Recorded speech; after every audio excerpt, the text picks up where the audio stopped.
Brotes verdes, como cada martes aquí en la pantalla de C5N.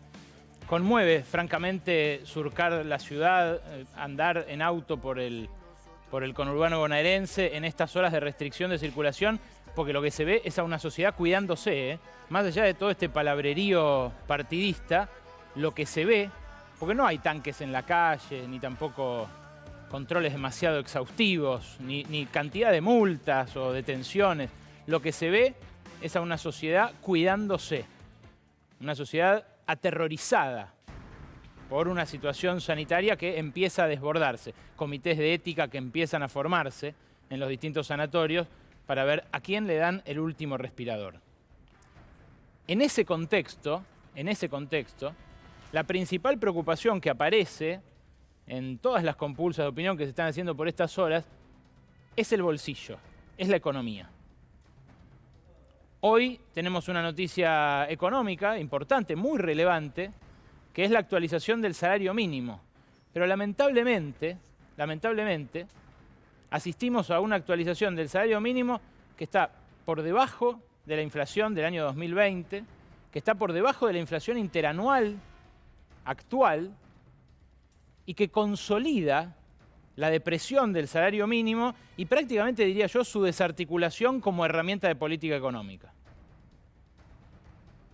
Mirá, el salario mínimo, a mitad del gobierno de Macri, o sea, en diciembre de 2017, alcanzaba para comprar la mitad de una canasta básica. Era de 16.677 el costo de la canasta para no ser pobre.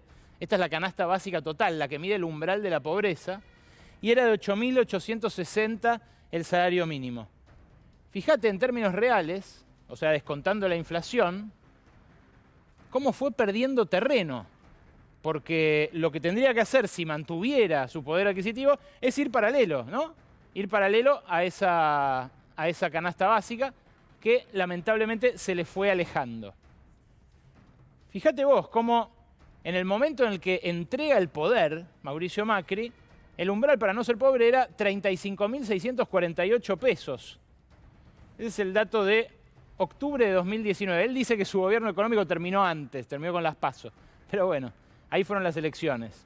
Y fíjate, el salario mínimo ahí era de 16.875 pesos. Faltaban casi 20 lucas para completar la canasta básica. Y lo más importante es que ya no alcanzaba para la mitad en ese momento. Ahora, fíjate lo que pasó después. Durante todo el año pasado siguió aumentando la canasta básica total, que hoy, la última medición del INDEC, la ubica ahí, arriba de 60.000 pesos. Esto es lo que necesita ganar una familia para no ser pobre.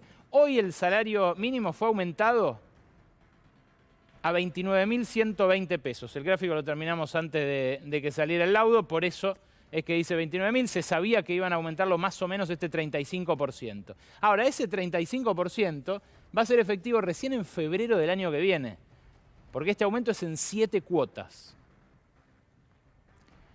Los trabajadores del INDEC, que durante mucho tiempo estuvieron reclamando transparencia en las estadísticas y que ahora avalan los datos oficiales, sacan una medición alternativa que se usa en muchos otros países del mundo, técnicamente acá todavía no, que es una canasta de consumos mínimos. No marca el umbral para no ser considerado pobre, sino que marca lo que hace falta para vivir bien, para que una familia de 4 miembros, sea el género que sea que tenga, viva correctamente, no holgadamente, correctamente. Eso a marzo vale 92.928 pesos. 92.928 pesos, casi 93.000. Es la canasta de consumos mínimos para una familia de 4 miembros. ¿Para cuánto alcanza el salario mínimo? Para menos de 10 días. Para menos de 10 días. Es una señal de alarma que, por supuesto, no es adjudicable plenamente a este gobierno, porque lo que estamos viviendo es sobre llovido mojado, ¿no? Estamos viviendo una pandemia que sacude a la Argentina más que a otros países, pero que viene del gobierno de Mauricio Macri. Fíjate estos números. Estos números muestran cómo Argentina estuvo entre los países que más cayó la actividad económica el año pasado, entre los que más cayó del mundo, fíjate, de los que más cayó de Latinoamérica, más del doble que Brasil, el doble que Chile, solamente superado por Perú. Pero fíjate la gran diferencia. Nosotros venimos ya de 2 años de recesión muy violenta, muy violenta. Y si los sueldos vuelven a perder contra los precios, como van perdiendo por ahora los sueldos por afano, lamentablemente, lo más probable es que vivamos en 2021 el 4º año consecutivo de pérdida de poder adquisitivo de los salarios. O sea, que sea un 4º año consecutivo de sablazo al bolsillo. Algo que no se ve desde hace 20 años, desde la crisis 2001-2002, pero que ni siquiera ahí se vio de manera continuada durante 4 años seguidos. Repito, 2 de Macri, 1 de pandemia y este que todavía está por jugarse. ¿Qué es lo que pasa durante el gobierno de Macri? Se destruye todo. En este otro gráfico lo que vas a ver es la cantidad de empleadores, la cantidad de empresas que tenían algún empleado. Esto no es una estadística, no es una muestra, no es una encuesta, es un dato registral. O sea, acá están los que se registraron ante la Seguridad Social. Y fíjate, de esos 566.315 que había en diciembre de 2017, fíjate cómo va cayendo la cantidad, y en los 2 años del gobierno de Macri se destruyen más de 22.000 empresas. Claro, con la pandemia esto vuelve a ocurrir, vuelve a profundizarse. Fíjate, la cantidad de empresas que se destruyen, que ahora estamos viendo que en todo el mundo se destruyen empresas, son menos durante el año de pandemia que durante los 2 años de la pandemia económica, digamos, la pandemia sin virus. Fíjate, 520.000 apenas de los 566.000 que había a mitad del gobierno de Macri. Esta es la cantidad de empleadores, de personas que emplean a otras personas. Claro, ellos decían iba a ser el gobierno de los emprendedores. No lo fue. No fue el gobierno de los trabajadores, no fue el gobierno de las pymes, no fue el gobierno del pequeño comerciante industrial. Sí fue provechoso para los CEOs y para los grandes magnates. Para ellos sí que fue provechoso. Igual, fíjate vos, igual que el año de la pandemia.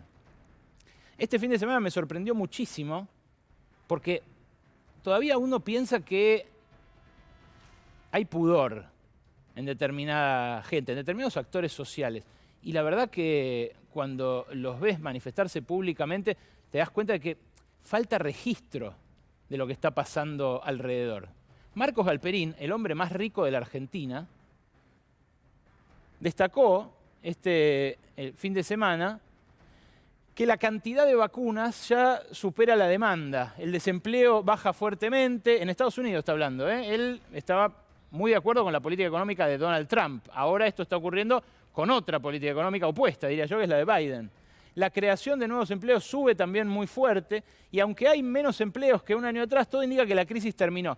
Fíjate vos, esto es opinable, es una opinión, pero fíjate la conclusión que saca después de esto Marcos Galperín, repito, el hombre más rico de la Argentina, ya no vive en la Argentina, vive en Uruguay.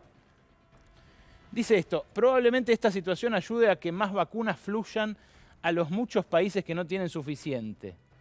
Esa es su primera conclusión. La segunda es: el capitalismo y la democracia ensamblados demuestran una vez más que aún con sus defectos son por lejos el mejor sistema existente. Claro, no es casual, ni tampoco llama la atención, la verdad, que alguien a quien le fue tan bien durante el año de pandemia destaque las virtudes del capitalismo. Pero para el grueso de la gente fue un mal año el año 2020. Para el grueso de la gente de todo el mundo, digo. No todos triplicamos nuestro patrimonio como Marcos Galperín. Claro, este fin de semana también vimos que el capitalismo, en su otra cara, nos mostraba esto en Brasil. En Brasil ya no solamente hay una pandemia devastadora, asesina, sino que hay una hambruna generalizada. Hay destrucción de empresas, millones de personas padeciendo inseguridad alimentaria. Las imágenes que se ven en Brasil son dantescas. Un Jair Bolsonaro a quien